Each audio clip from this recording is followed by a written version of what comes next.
네, 최근 중소형 공모주들의 표정이 굉장히 밝습니다. 올 하반기에 상장한 11개 공모기업의 상장 첫날 수익률 평균이 34.7%였고요. 또 청약 경쟁률이 900, 1000, 1100대 1을 넘는 기업들이 잇따라 나오기도 했습니다. 여기에 하반기에는 예상 시총이 1조 원에 달하는 대여급 기업들이 IPO를 앞두고 있죠.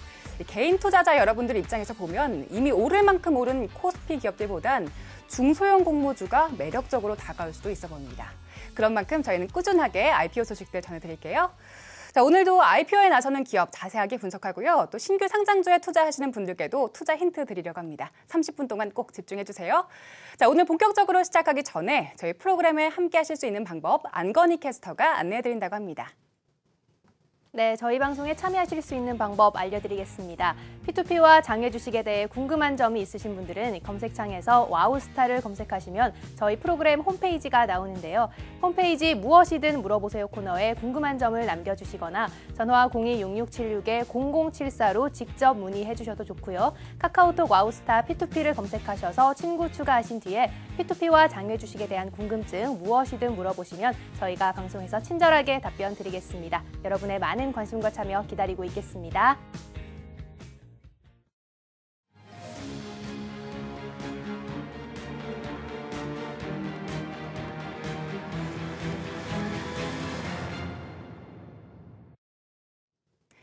네, IPO 앞둔 기업들 분석하고요. 또 상장 후의 주가 전망까지 자세하게 이야기 나눠보겠습니다. 자, 오늘 새 식구가 있습니다. 자, 유한타증권의 이민주 차장님 모셔보겠습니다. 차장님 어서 오세요. 네, 반갑습니다. 네, 먼저 저희 시청자분들 처음 만나시잖아요. 네네. 인사 부탁드리고요. 또 소개 좀 부탁드릴게요. 네. 안녕하십니까. 저는 유한타증권 메가 잠실센터에서 근무하고 있는 이민주 차장이라고 합니다. 일단 제 인생에 있어서 첫 방송이라서 많이 떨리는데요. 앞서 그 전임자가 일단은 카메라 앞에 서면 머릿속이 굉장히 하얘진다고 네. 그러는데 진짜로 그러네요. 저는 좀 머리카락까지 하얘질 정도로 좀 많이 긴장이 됩니다. 좀 많은 실수가 있을 것 같은데 시청자분께서 좀 너그러이 이해해 주셨으면 감사하겠습니다. 앞으로 저는 비상장 투자에 관심이 있으신 그 초보 투자자분들 아니면 네. 한 중급 이상 되시는 분들을 위해서 유익한 정보를 전달할 수 있도록 최선을 다해서 분석을 하도록 하겠습니다. 네, 네. 감사합니다. 네. 네, 잘 부탁드립니다. 네, 잘 부탁드립니다. 네, 사실 이 장외 투자 프로그램이 많지는 않잖아요. 네. 그래서 네. 상장 투자 프로그램들에 비해서 상장 투자에 비해서는 좀 정보가 부족한데요. 네네. 그렇기 때문에 장외 투자 전문가이신 차장님 역할이 굉장히 중요할 것 같습니다. 네. 네, 일단 장외 투자는 얼마나 해오셨나요? 저는 한 5년 정도 지금 해왔었고요. 일단 좀 저의 좀 투자 좀 방법은 약간 좀 교과서적인 멘트일 수가 있는데, 네. 좀 기본적 밸류에이션에 좀 바탕을 둔 네. 종목군들 중에서 향후 한 2년에서 3년 내로 성장 모멘텀이 좀 확실한 종목군들 위주로 조금 투자를 하고 있는 상황이고요. 네. 좀 기억에 남는 좀 투자가 좀 있는데 좀 실패 사례예요. 실패 사례인데 3년 전에 IPO를 좀 한 달 앞둔 좀 기업을 좀 투자를 했었거든요. 네. 근데 그 CEO 부분 리스크가 좀 불거져서 네. 굉장히 좀 큰 손실을 입었던 경우인데 한 달 내로 좀 CEO 리스크가 좀 불거질까 이런 좀 안이한 생각 때문에 조금 네. 좀 큰 손실을 입었던 것 같아요. 그래서 그 기본적인 이제 투자 철학 그 기본적인 원칙을 지켜야 된다는 거에 좀 큰 교훈을 많이 얻었고, 네. 또 반면에 또 잘 된 케이스 같은 경우는 제 투자 원칙에 좀 철저히 좀 지켜서 2년 전에 한 헬스케어 업종을 좀 투자를 했었는데, 네. 뭐 주가 움직임이랑 좀 거래량 이런 것들이 좀 제 예상하고 다 비슷하게 다 가서 좋은 투자 결과로 이어졌던 경우도 있습니다. 원래는 그 종목 같은 경우는 상장 때까지 보유하려고 했었는데 좀 이슈가 좀 있었어요. 좀 큰 매도 물량이 좀 어디 기관에서 나와서 네.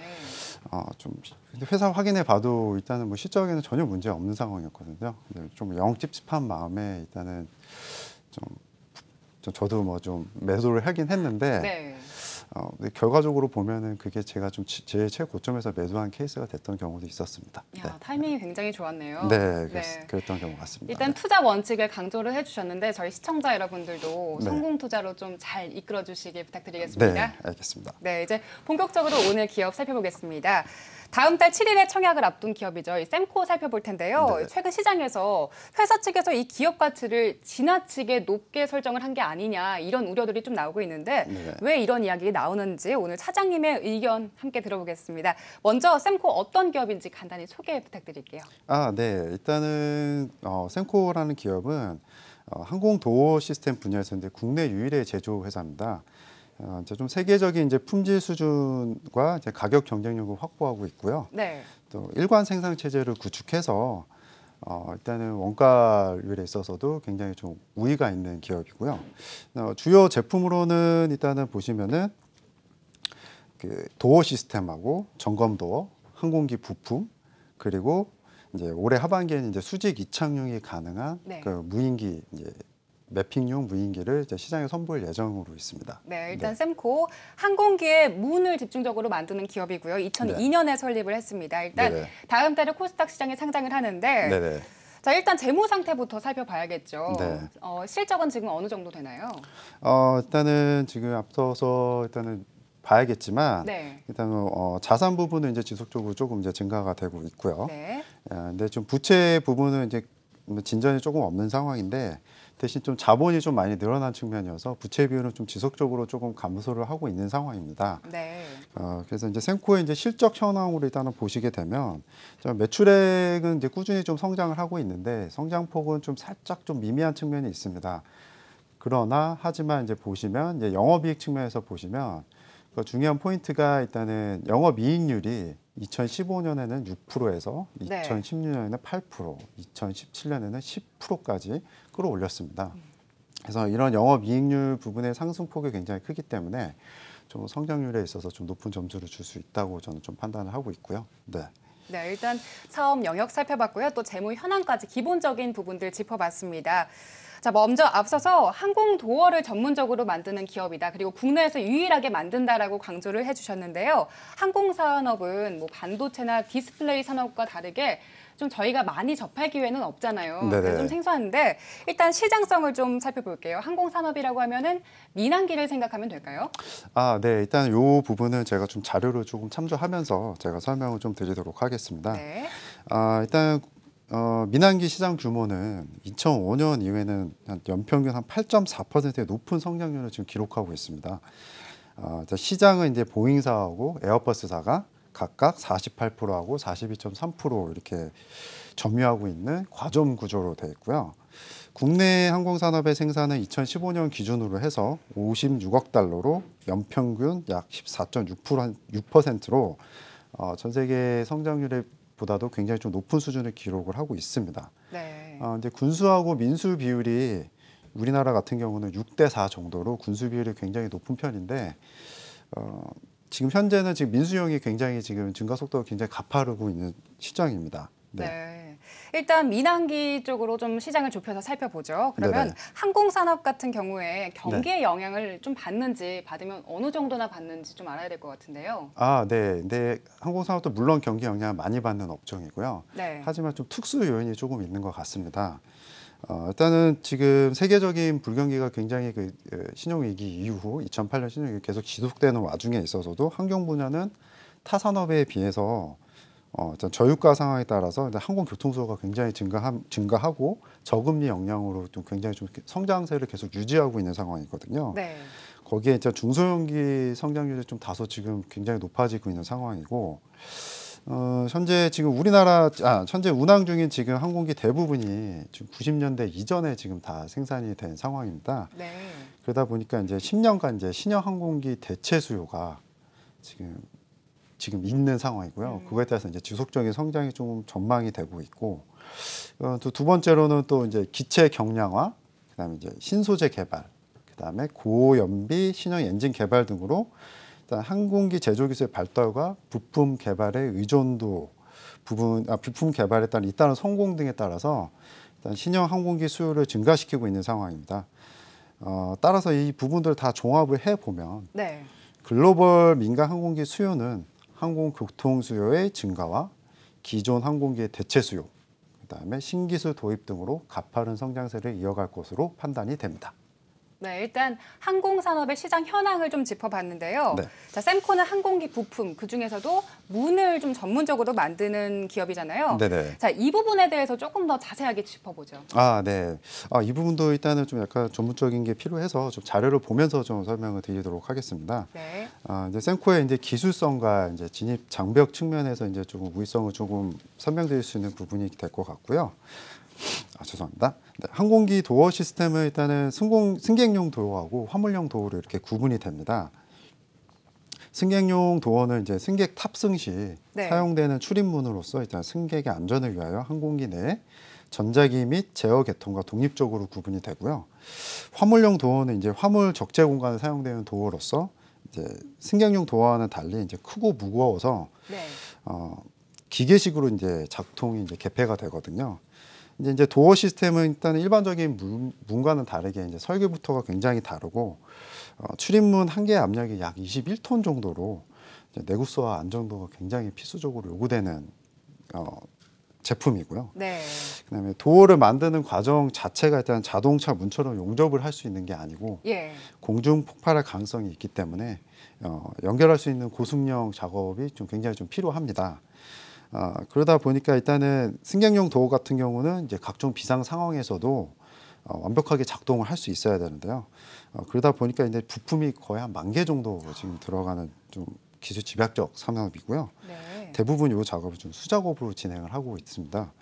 그리고 이제 비상시 이제 사람 힘에 의해서도 이제 문이 열려야 되기 때문에 비상 동력 장치도 이제 좀 탑재를 해야 되고요. 네. 국내에서는 semco가 유일하게 도어 시스템을 생산하고 있습니다. 네, 일단 뭐 항공산업에서는 기술력이 굉장히 중요한데 네. semco는 뭐 독점적인 시장 지위를 가지고 있다. 이 네. 점을 좀 살펴봤습니다. 네네. 이외에 또 다른 경쟁력 어떤 게 있을까요? 일단은 통상 대형 일단 비난기 같은 경우에는 10년에서 한 30년 정도 생산 네. 기간을 좀 가지게 되거든요. 그러다 보니까 이제 한번 납품 계약을 맺게 되면은 해당 기종이 좀 단종될 때까지 그 계약은 계속 유지되는 것이 일반적입니다.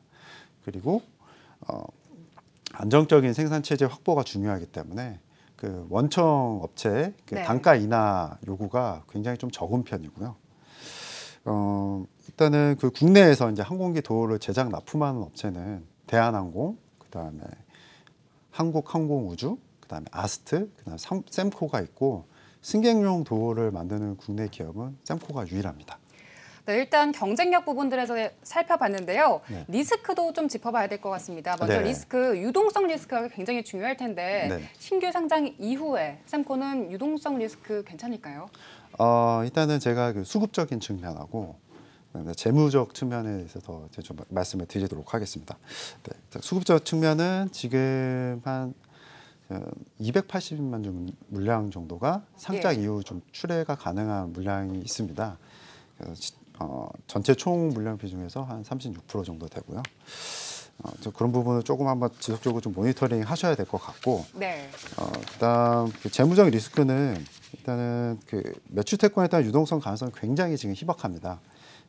그 매출 채권 금액이 일단은 2017년 반기말 기준으로 91억인데 2016년 말 대비 좀 14.4% 감소를 한 상황이고 전보다 이제 6개월 이내 매출 채권이 대부분입니다. 94%거든요. 그래서 매출 채권에 따른 유동성 위기는 재무적 리스크는 거의 없다고 좀 보시면 될 것 같습니다. 네, 일단 리스크까지 함께 짚어봤습니다. 네. 자, 이번에는 공모 개요를 좀 자세히 살펴볼 텐데요. 네. 회사에서 제시한 공모 희망가 밴드가 좀 높다 이런 우려가 나왔는데 네. 자, 기업 가치 높게 평가된 걸까요? 어떻게 보시나요?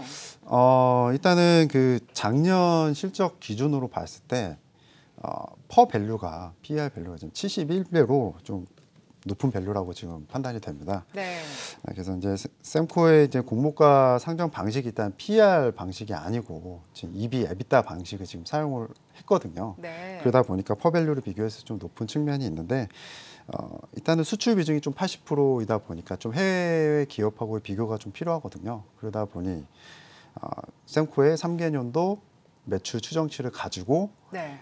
EV, EBITDA 방식을 적용을 해서 해외 기업과 적용을 해서 거기에 이제 할인율을 한 25%에서 45%까지 적용을 해서 퍼밸류 고물가 밴드가 14,000원에서 18,000원에 나오게 됐습니다. 네, 일단 퍼가 아니라 EV 에비타 방식으로 산정을 했기 때문에 조금 다른 방식으로 산정이 됐다라는 점 체크하셔야 될 것 네. 같고요.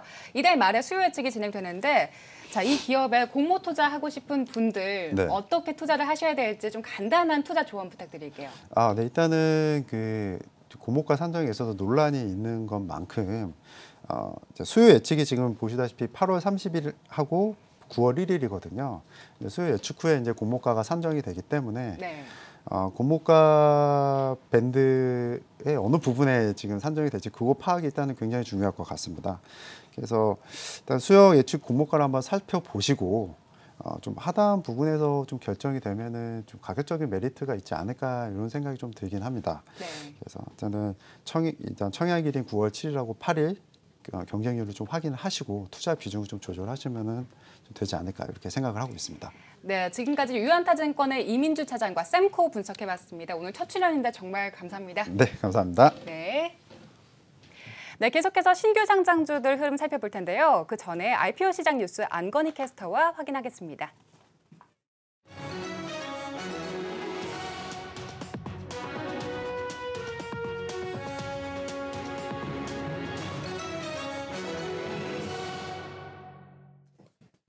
스마트폰 카메라 모듈 부품을 생산하는 더구전자가 기관 투자자를 대상으로 수요 예측을 진행한 결과 공모가가 15,500원으로 최종 확정됐습니다. 이번 수요 예측에서는 282대 1의 높은 경쟁률을 기록하며 마감했는데요.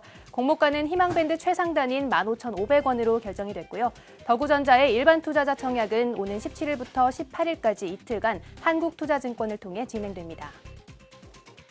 전기차용 2차 전지 장비 업체인 엠플러스가 14일 증권신고서를 제출하고 본격적인 공모 절차에 들어갑니다.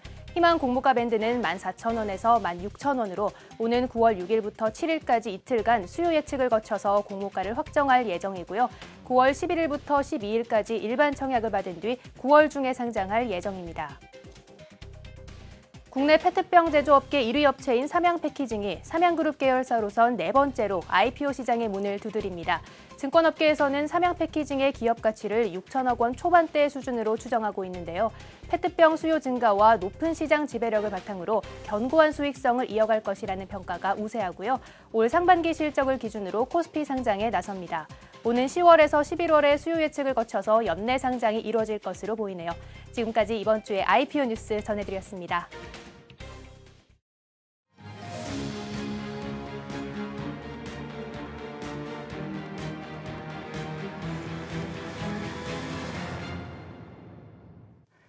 네, 계속해서 최근 시장 흐름 점검하고요. 저희가 분석했던 IPO 종목들 상장 이후에 어떤 흐름 보이고 있는지 대응 전략 세워보겠습니다. 동부증권의 박한 과장과 함께하겠습니다. 과장님 어서 오세요. 안녕하세요. 네, 오랜만에 오셨어요. 네, 너무 오랜만에 왔네요. 네, 일단 자 오늘 코스피가 반등 마감을 했지만요. 네. 최근 고점을 찍은 이후에 조정 국면에 들어가고 있다라는 의견들이 있습니다. 자, 종목 선정도 굉장히 중요하지만 일단 북한 리스크 등 뭐 지정학적 리스크로 인해서 시장이 좀 불안하다 이런 분들이 많은데요. 네. 과장님은 여기에 대해서 어떻게 보시나요? 네. 올해 6월만 해도 코스피가 2,600 아니면 3,000까지 장밋빛 전망들이 굉장히 많이 나왔었습니다. 그때 이제 그 근거로는 일단 첫 번째로 코스피가 순이익이 130조 원 정도의 17년도에 달성이 될 전망으로 보였었고, 그 예전에 이제 03년도만 해도 코스피 순이익이 20조 원대였었는데요. 04년도가 되면서 이제 50조 원대로 2배 정도 오르면서 장도 이제 07년도까지 코스피가 500에서 2000 수준까지 한 4배 정도 오르게 됐었습니다. 순이익 자체가 이제 증가를 하는 부분이기 때문에 장에 대한 전망도 굉장히 좀 장밋빛 전망들이 좀 나왔었고요. 그리고 이제 정권이 바뀌고 나서 이제 스튜어드십 코드라는 게 있는데, 이제 이걸 하게 되면 연기금의 의결권에 대한 강화가 생기고, 기존에 이제 대주주가 적은 지분을 가지고 회사를 경영하던 거를 이제 회사의 좀 이익에 맞게끔 어떻게 보면 좀 주주의 목소리를 좀 낼 수 있는 좀 그런 법안이 좀 만들어지기 때문에, 예전에 이제 14년도에 일본이 이제 도입을 했었고요. 16년도에는 대만이 도입을 하고 나서 실질적으로 배당 성향과 배당 수익률이 올라가면서 지수도 한 50% 정도 상승을 했었기 때문에 이 두 가지 이유로 인해서 이제 좀 장을 좀 굉장히 좀 좋게 좀 바라본 면이 좀 있었는데요. 근데 지금은 아무래도 이제 7월 장이 이제 들고 나서는 이제 외국인들의 차익 실현들이 좀 많이 나오고, 그리고 북한에 대한 이제 지정학적 리스크가 좀 나오면서 현재 우리나라 코스피에 대한 이제 뭐 CDS 프리미엄 자체도 올라가고 있고, 또 이게 장이 좀 어려워질수록 이제 금 가격이 상승을 하게 되는데요. 최근에 금 가격도 조금 상승을 하고 있는 거 보면서 장이 조금 이제 외국인들이 차익 실현을 통해서 좀 내려온 면이 좀 있는 것 같습니다. 네, 일단 뭐 과장님께서는 코스피는 결국 3천을 향해서 쭉 갈 것이다 이렇게 판단을 내리셨네요. 네, 아무래도 순이익 자체는 지금 잘 나오고 있는 편이긴 한데, 네. 이제 좀 순이익이 아무래도 삼성전자랑 이제 반도체 좀 치우쳐서 좀 나오는 게 조금 그렇긴 하지만, 지수 자체로는 일단은 순이익도 잘 나오고 있고, 그리고 이제 뭐 스튜어디스 코드가 도입이 정말 된다면 아무래도 기존의 일본과 대만 사례를 봤을 때는 뭐 하반기까지 괜찮지 않을까 생각이 듭니다. 네. 네. 큰 틀에서 봤으니까요. 이번에는 개별적 이슈를 좀 살펴보겠습니다. 어떤 이슈들 좀 봐야 될까요? 네. 올해 17년도 들어서 이제 종목이 한 32개 정도 상장을 했었는데요. 특히 OLED 관련주들이 굉장히 많았었습니다. 그래서 저번 방송 때는 이제 OLED 관련주들을 좀 설명을 좀 많이 드렸었는데요. 그 이후에도 이제 7월부터 상장을 한 주식들이 꽤 많았었는데, 현재 7월부터 장이 안 좋아서 그런지 7월부터 상장했던 신규 상장들의 주가 흐름이 이렇게 좋지 못했었던 것 네. 같습니다. 그래가지고 오늘 이제 말씀드릴 건 한 4종목 정도 되는데요. 그 이제 신규 상장하고 나서 주가 흐름들이 안 좋아서 좀 많이 빠졌지만, 이제 기업 분석 자체로는 회사는 괜찮아서 아무래도 저평가 구간에 들어갔기 때문에 좀 봐야 되는 종목들 위주로 좀 말씀을 좀 드리려고 합니다. 네, 일단 저희가 정해진 시간이 있기 때문에 네 종목 조금 스피디하게 빠르게 한번 살펴보겠습니다. 일단 신규 상장주들이 상장 이후에 어떤 흐름 보이고 있는지 살펴볼 텐데요. 네. 자, 지금쯤 딱 눈여겨봐야 할 종목 선별해 오셨다고 했는데 첫 번째 종목 어떤 건가요? 네, 첫 번째 종목은 7월 12일에 상장한 아우딘 퓨처스라는 회사고요. 공모가 26,000원에 상장을 해서 시초가는 23,400원에 상장을 했었는데, 현재는 지금 주가가 계속 밀려서 19,900원까지 내려와 있는 수준입니다. 기업 분석에 대한 거는 뭐 이 회사는 이제 화장품 ODM이랑 이제 자체 브랜드를 이제 판매를 하고 있는 회사라 보시면 되는데, 특징이 디자인 쪽에서 이제 상도 많이 받았고 트렌드를 좀 잘 읽는 그런 부분들이 좀 있고, 또 앞으로 이제 해외 쪽으로 수출이 좀 잘 돼갈 부분들이 있기 때문에 어떻게 보면 이제 유사 업체들의 밸류가 한 20배 정도 되는데요. 지금 이 기업의 밸류가 한 지금 뭐 10배에서 11배 정도 수준밖에 안 되기 때문에 굉장히 좀 싸다라고 보시면 좋을 것 같습니다. 예. 네, 일단 화장품 업종이 지난해 말부터 안 좋았는데 그게 쭉 이어졌죠. 네. 근데 앞으로는 좀 탄력을 받을 수 있을 것이다 이렇게 보셨고요. 네. 그 다음 종목 살펴보겠습니다. 일단 V원택인데요. 공모가가 17,700원이었고요. 현재는 13,600원입니다. 어떻게 보시나요? 네, 말씀하신 대로 이제 상장을 하고 나서 이제 공모가가 17,700원이었었는데요. 실질적으로 상장하고 나서 이 주식도 계속 많이 한번 뭐 올랐다가 쭉 많이 흐르게 되었습니다. V원택은 이제 OLED 관련 주였었는데요. 이 회사 같은 경우에는 그래도 좀 핵심 기술을 좀 가지고 있는 회사입니다. 머신 비전이라는 기술을 통해 가지고 후공정 면에서 조금 아무래도 기술력이 있기 때문에 좀 독점 납품을 하고 있는 부분들이 있고요. 그리고 이제 그 유사업체들이랑 밸류 자체는 굉장히 비슷한 수준에 있지만, 앞으로 이제 하반기에 스마트폰의 이제 신규 스마트폰인 뭐 갤럭시 노트 8이나 아니면 아이폰에 대한 이슈들이 좀 있기 때문에 OLED주가 다시 좀 각광을 받으면 주가가 내려와 있는 수준에서는 좀 올라갈 수 있다라고 볼 수 있을 것 같습니다.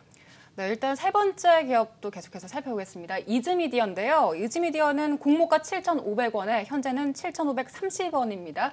큰 변동은 보이지 않고 있네요. 네, 주가 자체도 이제 상장하고 나서 이 주식도 똑같이 내렸었는데요. 7월 26일만 해도 이제 장이 굉장히 안 좋았었기 때문에 아무래도 투자하신 분들이 조금 어려움을 겪지 않았나 하는 생각이 좀 드는데요.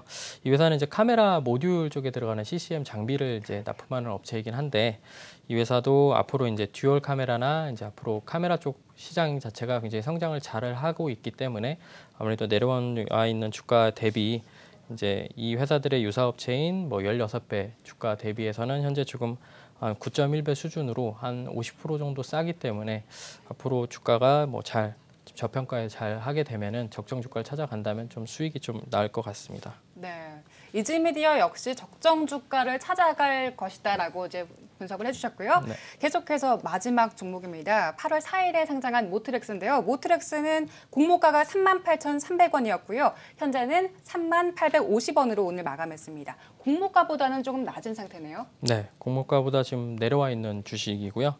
모트렉스는 되게 각광을 좀 많이 받고 상장을 했긴 했었습니다. 이게 현대기아차의 이제 PIO 방식으로 어떻게 보면 이제 차가 만들어지고 나서 옵션 선택을 해서 들어가는 이제 인포테인먼트 시스템을 만드는 회사인데 앞으로 이제 자율주행이나 이제 좀 그런 테마를 좀 탈 수도 있을 것 같고요. 실질적으로 이제 LG 그룹이랑 해가지고 이쪽에 이제 자율주행 쪽에 되는 시스템도 개발을 하고 있기 때문에 아무래도 조금 앞으로 성장성도 좀 기대가 좀 되는 면도 있고요.